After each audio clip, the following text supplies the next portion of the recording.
This training is for science lab staff and faculty that access a BSL2 laboratory. Our BSL2 plan was developed using guidelines from the American Society for Microbiology.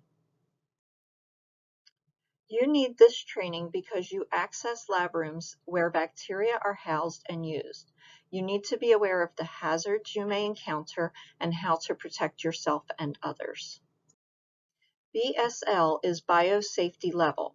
There are 4 levels, with 1 being the least hazardous to 4 being severe. For each biosafety level, there are specific systems and safety items that must be in place. We will start with BSL4. BSL4 labs will have all of the requirements of the previous levels. This level is like what you see on television when actors have on full containment suits and supplied air. Staff are vaccinated if possible and medically monitored. When working with bacteria such as Ebola, exposure will most likely kill you. Organisms in this level may not have a vaccine or treatment.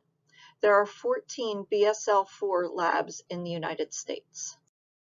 BSL3 labs require 2 sets of doors to enter the lab.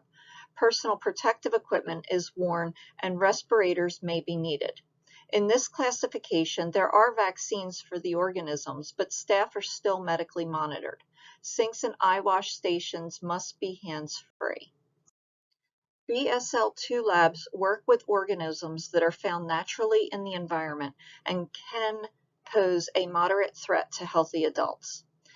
In BSL2 labs, personal protective equipment must be worn. The lab must have self-closing doors. The lab is restricted when organisms are in use. An autoclave is used to sterilize organisms and lab items to prevent the organisms from being released into the environment. Hands must be washed before leaving the lab. To enter a BSL2 lab, you must have training. At Atlantic Cape, the following labs are BSL2. In Mays Landing, S107 and S111. At Cape May, 302A and 305 have this classification. There are no BSL2 labs at Atlantic City. BSL1 labs use organisms that generally do not cause disease in healthy adults and pose minimal hazards to the environment. These organisms can be used in any lab at Atlantic Cape. As best practice, these organisms are autoclaved after use along with contaminated lab items. Personal protective equipment is to be worn and hands washed when exiting the lab. We recently removed 2 BSL2 organisms and now only stock 2 at Atlantic Cape, P. vulgaris and Staph aureus. We also have Candida albicans and E. coli that can be classified as a BSL2, but we purchase altered strains that are BSL1 classified from Carolina Biological. When entering one of the listed lab rooms, be sure that you are properly dressed. Sturdy shoes that cover the entire foot, long pants or skirts that cover the legs must be worn.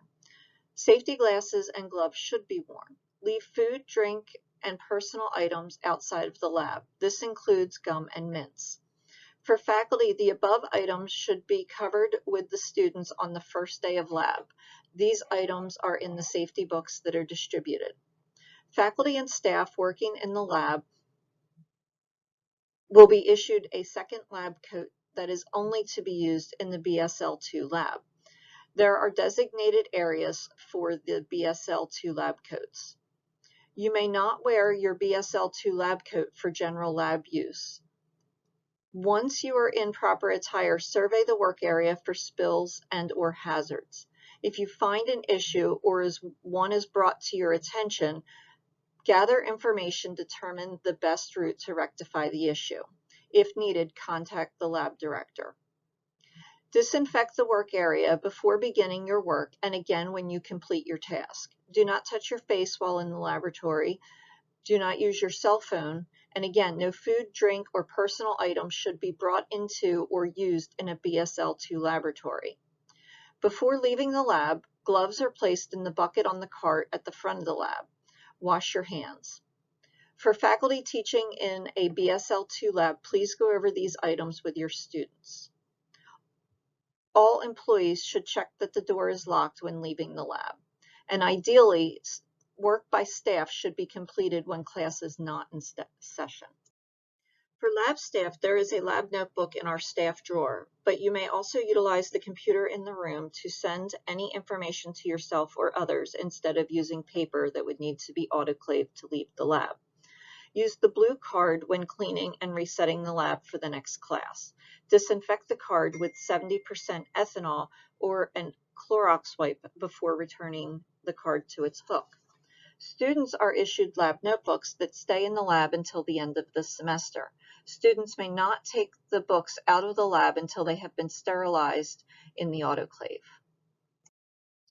All spills should be treated as if they contain a BSL2 organism. Saturate the spill area with 70% ethanol and let sit for 20 minutes. Be sure to mark the area so that others are aware of the spill if you must leave the area before the spill is remediated. If there is glass involved, after the 20 minutes, use a dustpan and brush to sweep up the broken glass and deposit it in a stainless steel beaker on one of the lab benches. Wipe up any remaining liquid with paper towels and place them in the autoclave bucket.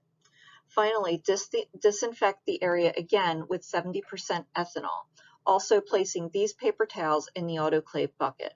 Remove your gloves and dispose of them properly, then wash your hands. Re-glove if you will be continuing to work in the lab.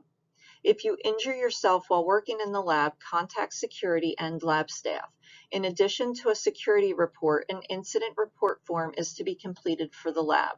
This is for your protection and tracking of any potential exposure.